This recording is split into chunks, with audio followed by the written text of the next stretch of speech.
श्रीमद्वाल्मीकि रामायण किष्किंधा कांड अध्याय 57। अंगद का संपाति को जटायु के मारे जाने का वृत्तांत बताना तथा राम सुग्रीव की मित्रता एवं वालिवध का प्रसंग सुनाकर अपने आमरण उपवास का कारण निवेदन करना। शोक के कारण संपाति का स्वर विकृत हो गया था। उनकी कही हुई बात सुनकर भी वानर यूथपतियों ने उस पर विश्वास नहीं किया, क्योंकि वे उनके कर्म से शंकित थे। आमरण उपवास के लिए बैठे हुए उन वानरों ने उस समय गीध को देखकर यह भयंकर बात सोची, ये हम सबको खा तो नहीं जाएगा।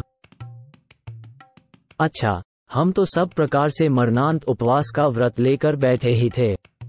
यदि यह पक्षी हमें खा लेगा तो हमारा काम ही बन जाएगा, हमें शीघ्र ही सिद्धि प्राप्त हो जाएगी। फिर तो उन समस्त वानर यूथपतियों ने यही निश्चय किया। उस समय गीध को उस पर्वत शिखर से उतारकर अंगद ने कहा, पक्षीराज, पहले एक प्रतापी वानर राज हो गए हैं, जिनका नाम था ऋक्षर्जा। राजा ऋक्षर्जा मेरे पितामह लगते थे। उनके दो धर्मात्मा पुत्र हुए, सुग्रीव और वाली। दोनों ही बड़े बलवान हुए। उनमें से राजा वाली मेरे पिता थे। संसार में अपने पराक्रम के कारण उनकी बड़ी ख्याति थी। आज से कुछ वर्ष पहले इक्ष्वाकु वंश के महारथी वीर दशरथ कुमार श्री मां रामचंद्र जी, जो संपूर्ण जगत के राजा हैं, पिता की आज्ञा के पालन में तत्पर हो धर्म मार्ग का आश्रय ले दंडकारण्य में आए थे। उनके साथ उनके छोटे भाई लक्ष्मण तथा उनकी धर्मपत्नी विदेह कुमारी सीता भी थीं। जनस्थान में आने पर उनकी पत्नी सीता को रावण ने बलपूर्वक हर लिया। उस समय गृद्धराज जटायु ने, जो उनके पिता मित्र थे, देखा रावण आकाश मार्ग से विदेह कुमारी को लिए जा रहा है। देखते ही वे रावण पर टूट पड़े और उसके रथ को नष्ट भ्रष्ट करके उन्होंने मिथिलेश कुमारी को सुरक्षित रूप से भूमि पर खड़ा कर दिया।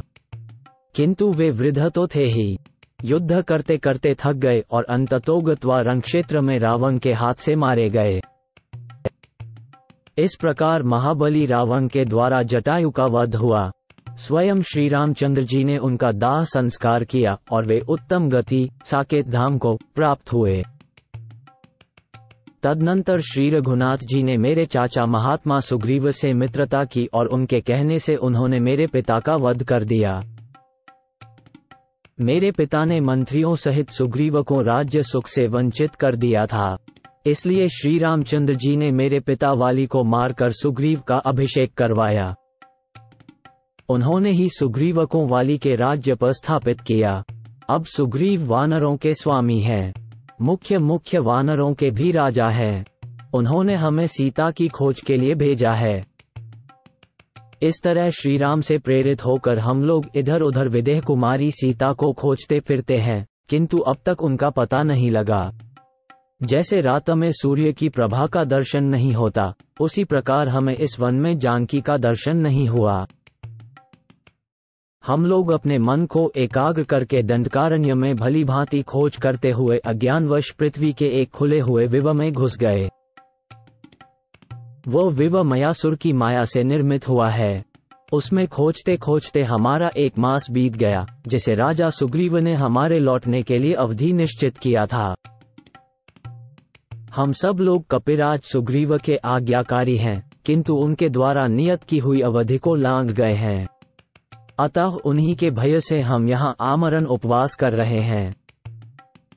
ककुत्स्थ कुलभूषण श्री राम, लक्ष्मण और सुग्रीव तीनों हम पर कुपित होंगे।